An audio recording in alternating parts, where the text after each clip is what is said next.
بسم اللہ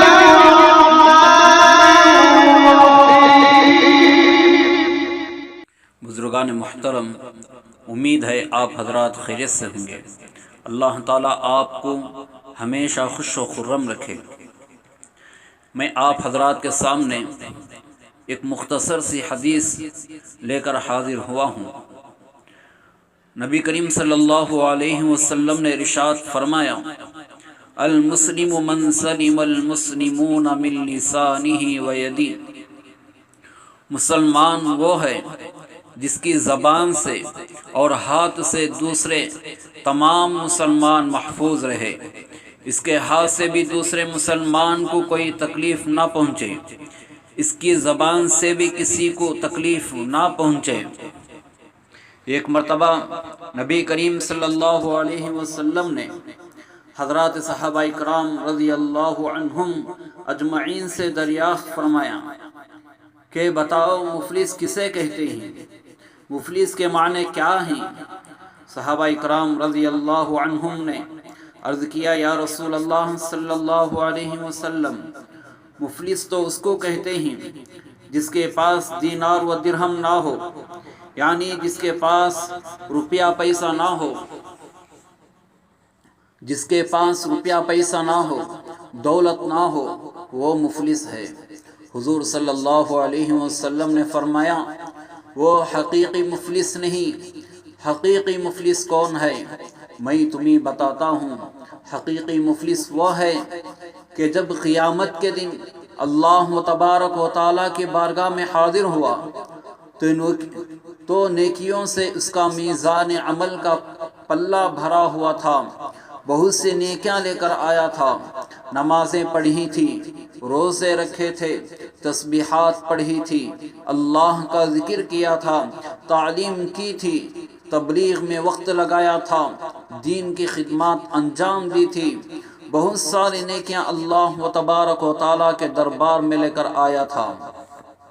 لیکن جب نیکیاں پیش ہوئی تو معلوم ہوا کہ نیکی تو بہت کی تھی، نمازیں بھی پڑھی، روزہ بھی رکھا، زکوٰۃ بھی دی، حج بھی کیا، سب کچھ کیا، لیکن بندوں کے حقوق ادا نہ کیے۔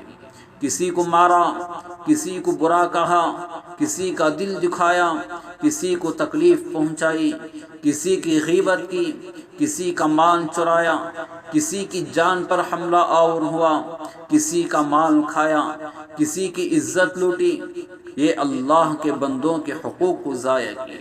نمازیں پڑھی تھی، روزے رکھے تھے، عبادتیں کی تھی، قرآن کریم کی تلاوت کی تھی، تسبیحات پڑھی تھی، سب کچھ کیا، لیکن لوگوں کو اپنے ہاتھ سے، زبان سے اور مختلف طریقوں سے تکلیف پہنچائی تھی۔ اب جب اللہ تبارک و تعالیٰ کی بارگاہ میں پیش ہوا، وہاں تو عدل ہے، انصاف ہے، اس لیے جن کے حق مارے تھے ان سے کہا گیا کہ تم اس سے اپنا حق وصول کر لو۔ کس کا پیسہ کھایا تھا، اس سے پیسے وصول کرو۔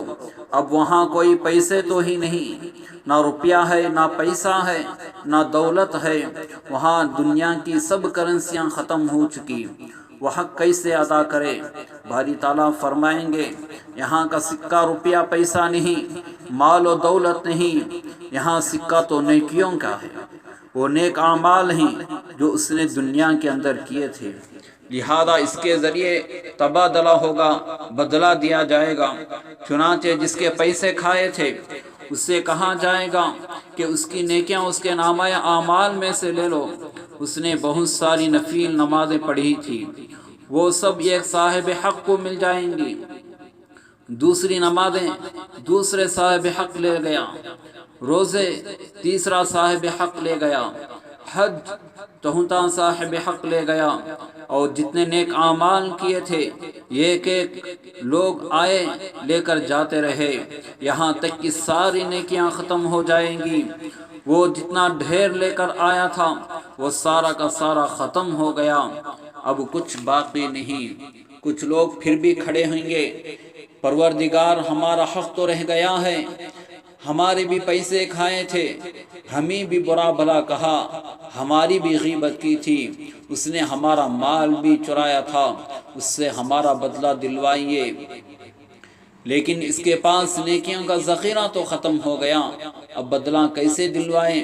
اللہ تعالیٰ فرمائیں گے کہ اب راستہ یہ ہے کہ تمہارے جو گناہ ہیں وہ تمہارے نامہ اعمال سے مٹا کر اس کے نامہ اعمال میں ڈال دیے جائیں گے۔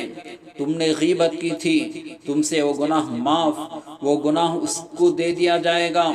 تم نے کوئی اور ناجائز کام کیا تھا، اس ناجائز کام کا گناہ تمہارے نامہ اعمال سے مٹا کر اس کے نامہ اعمال میں لکھ دیا جائے گا۔ نبی کریم صلی اللہ علیہ وسلم نے فرمایا کہ نیکیوں کا ڈھیر لے کر آیا تھا، لیکن بندوں کے حقوق کا مطالبہ ہوا تو بجائے اس کے وہ نیکیاں باقی رہتی اور لوگوں کے گناہ بھی اس کی گردن میں ڈال دیے گئے۔ فرمایا حقیقت میں مفلس وہ ہے جو نیکیاں لے کر آیا تھا اور گناہوں کا بوجھ لے کر جا رہا ہے۔ بزرگان محترم، ہمیں بھی چاہیے کہ ہم بھی جتنے نیک اعمال کر رہے ہیں ساتھ ساتھ حقوق العباد کا بھی لحاظ رکھنا چاہیے۔ کہیں ہماری زبان اور ہاتھ کے ذریعے سے دوسرے مسلمان بھائیوں کو تکلیف تو نہیں پہنچ رہی ہے۔ ہر مرتبہ اپنے گریبان کے اندر یہ دیکھنا ہے کہ کہیں میں حقوق العباد میں کوتاہی کر رہا ہوں یا نہیں۔ اس لیے ہر عمل کے بعد اللہ تعالیٰ سے قبولیت کی دعا کرنا چاہیے۔ اللہ تعالیٰ سے دعا کریں کہ اللہ تعالیٰ ہمیں حقوق اللہ کے ساتھ حقوق العباد کا بھی حق ادا کرنے کی ہمیں توفیق عطا فرمائے۔ Subscribe to my channel and also press this bell icon.